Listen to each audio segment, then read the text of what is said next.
나는 인프제다.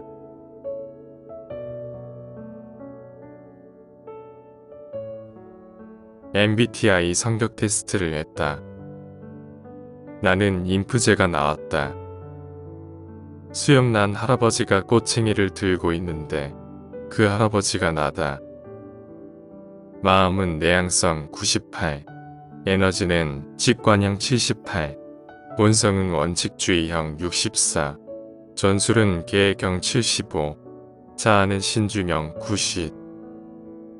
네이버에 인프제 남자 특징을 검색했는데 여러 게시글에서 적어놓은 인프제 특징이 대부분 나와 거의 일치했다.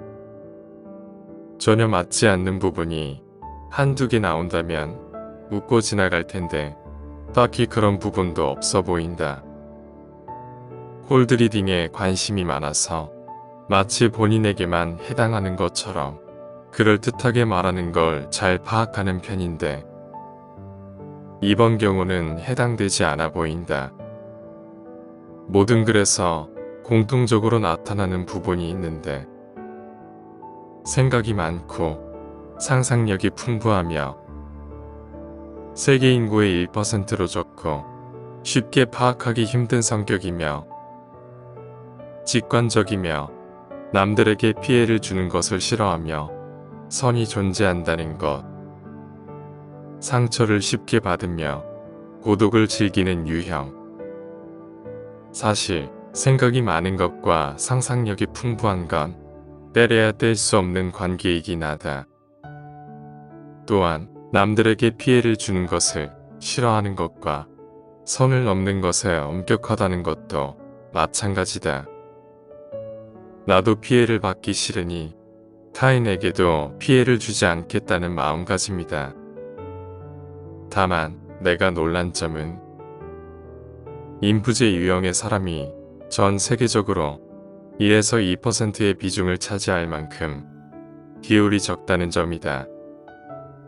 40년 가까이 살아오면서 대인관계를 할 때는 사람의 생각은 대부분 비슷하다라는 기준을 잡고 대부분의 사람을 대했었는데 생각하는 게 약간 남다르시네요 라든지 성격이 많이 특이한 것 같아 라는 이야기를 속 깊은 친구들이나 회사 사람들에게 들었던 것 같다.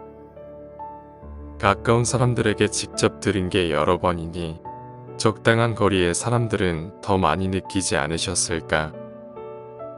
일반적으로 사람들 간의 성격이 모두 다르다는 건 학습으로서 혹은 경험으로서 익히 알고 있었지만 적어도 앞으로 살아감에 있어서는 다름의 차이가 좀 더 적극적으로 다가오지 않을까 싶다. 사실 그동안 나 역시도 사회생활과 대인관계를 위한다는 목적 아래 타인과 비슷하게 생각하고 행동하기 위해 노력해왔고 생각이 다름을 비정상의 범주에 포함시키기도 했는데 그것이 자연스럽지 못한 행동이었다는 것을 40이 가까운 나이인 지금에서야 알게 된 것이다. 사실 그렇다고 해서 크게 바뀔 것은 없다. 어느새 사회에 물이 너무 많이 들어버린 탓에 나 자신을 감추는데 충분히 능숙해진 상태이기 때문이다. 굳이 바뀐 부분을 이야기하자면 나와 다른 98%의 사람들에 대한 이해와 인정의 폭이 넓어졌다고 해야 할까?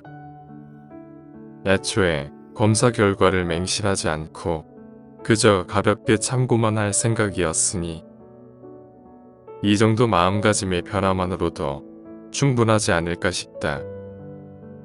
그런데 인프제 유형의 역사적 인물에 히틀러가 나오네. 아, 이건 좀